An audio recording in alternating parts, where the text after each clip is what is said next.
À cette époque-là, elle était de un prophète confirmé. Et aujourd'hui, comment nous reconnaissons que c'est la voix de Dieu? Par la manifestation de la parole du prophète. La prophète de Dieu, c'est ceci. Une véritable voix de Dieu ramène simplement ce vrai Dieu, ce Dieu vivant, surnaturel, avec sa parole surnaturelle, et la manifestation surnaturelle de la véritable parole. Nous reconnaissons alors que c'est la voix de Dieu. Verset est cette sûre. Il y a tellement d'autres voix dans les autres sphères que cette voix est presque étouffée. Mais souvenez-vous-en, elle brillera, elle retentira, elle le fera. Amen. C'est ça. Maintenant, il y a aujourd'hui une voix dans le monde politique. C'est une grande voix. Et les gens, dans cette grande ère politique, vont carrément la politique partout dans leurs églises et tout.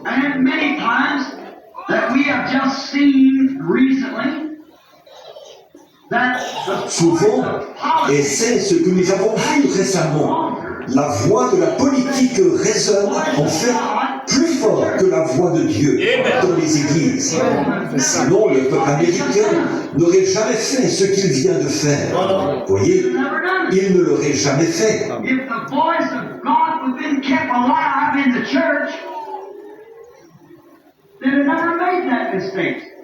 Si on avait gardé la voix de Dieu vivante dans l'Église, les gens n'auraient jamais commis cette erreur-là.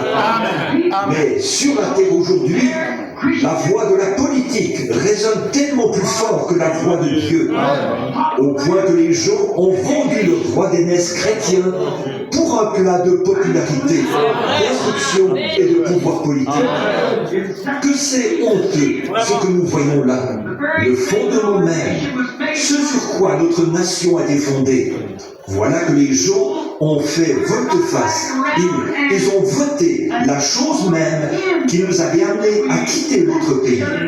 Et Plymouth Rock, le Mayflower et tout ça, nous sommes venus développer cette grande économie qui est la nôtre.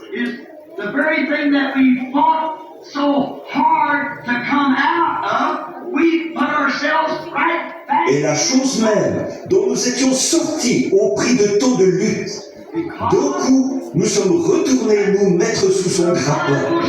Parce que la Bible a dit qu'il en serait ainsi. Le système d'Élie, le sacrificateur à la place du prophète. Le prophète, c'est la parole. Le sacrificateur, c'était l'Église. Et c'en est au point que ce relâchement atteint tel degré que la parole est maintenant étrangère aux gens. Ils n'y comprennent rien. Alors, on a beau la prononcer, ils n'y comprennent rien, parce qu'on ne leur a pas appris à la reconnaître. Paul a dit, si la trompette rend un son confus, qui se préparera au combat? Les gens ont appris à écouter la voix de l'Église, la trompette de l'Église. Il y a plus de gens qui viennent à notre école du dimanche qu'à toutes les autres. Ça ne veut rien dire. Il y a plus de membres dans notre dénomination que dans toutes les autres. Nous sommes la plus grande de toutes les dénominations. Vous voyez, voilà le genre de voix que les gens ont appris à écouter. Ils sortent dans les rues pour témoigner aux gens, les faire adhérer. On les fait adhérer par dizaines de milliers lors de grandes campagnes. Qu'est-ce qui les intéresse? Nous avons la plus grande église.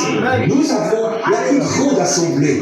Nous avons l'école du dimanche qui compte le plus de membres. Le maire de la ville vient à notre église.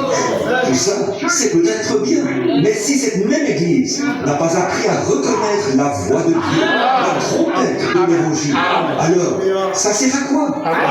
Et quand survient quelque chose, comme ce qui est survenu au sein de notre gouvernement, qu'est-ce qui s'est passé?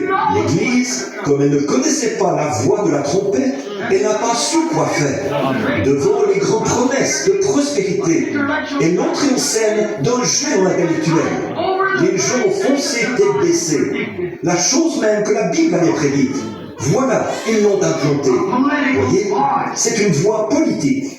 Et c'est là la preuve que cette voie l'a emporté sur la voie religieuse. Autrement, ils n'auraient jamais fait ce qu'ils ont fait, la voie de l'évangile. Because we're promised a lot of stuff. En effet, on nous promet plein de trucs. On nous promet la prospérité. Et nous l'aurons sans doute. Mais tout ça, c'est sans importance pour le croyant. Amen. Amen. Of Hebrews at the 11th chapter, Prenez l'Épître aux Hébreux, au chapitre 11. Saint Paul Écoutez Saint Paul parler de ces gens qui, à leur époque, allaient ça et là, vêtus de peau de brebis et de peau de chèvre, dénués de tout, n'avaient pas où aller, ne pouvaient pas entrer dans la ville. Je lisais quelque chose au sujet du concile de Nicée, où les grands points de débat ont été soulevés. À Nicée, Rome, 300 ans après la mort de Christ, lors du grand concile de Nicée, alors que la merveilleuse Église avait pris position pour la vérité et réclamait la Bible. Or, les convertis romains de la première Église de Rome y avaient introduit des dogmes, to say, for instance, like the comme Noël par exemple. Christmas. Noël, eh bien, Christ n'est pas plus né le 25 décembre que moi. En effet, les collines de la Judée étaient enneigées et c'est en contradiction avec toutes les autres prophéties de la Bible. Il est né au printemps, comme le sont tous les agneaux. Pourquoi est-il né dans une étable plutôt que dans une maison? Il était un agneau. Pourquoi ne s'est-il pas précipité vers l'autel ou vers son autel où il était crucifié à la croix? Il était mené à la croix. On mène la brebis à l'abattoir. Il était un agneau. Alors, il est né à la période où naissent les agneaux. Et voyez-vous, pour ce faire, ils ont célébré l'anniversaire du dieu soleil. Et dans le système solaire, le soleil, pendant 5 jours, du 20 décembre au 25 décembre, il n'y a presque pas de mouvement du soleil. La durée du jour se rallonge quotidiennement, un tout petit peu. Elle s'allonge encore et encore, jusqu'à atteindre son apogée en juillet. Et en décembre, elle diminue pour atteindre le jour le plus court. And then that Et au cours de cette brève période, du 20 au 25, il y avait le cirque romain et la célébration de l'anniversaire du dieu soleil. well, then Jupiter, which is a Roman god.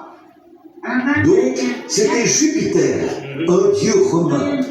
Et ils ont introduit cela en déclarant the sun, nous jumellerons les anniversaires du Fils de Dieu et du Dieu Soleil one great pour en faire une seule grande célébration. Quelle contradiction! Et, oh, ils ont introduit tellement de choses. And then when them true Et puis, quand les véritables hommes de Dieu qui voulaient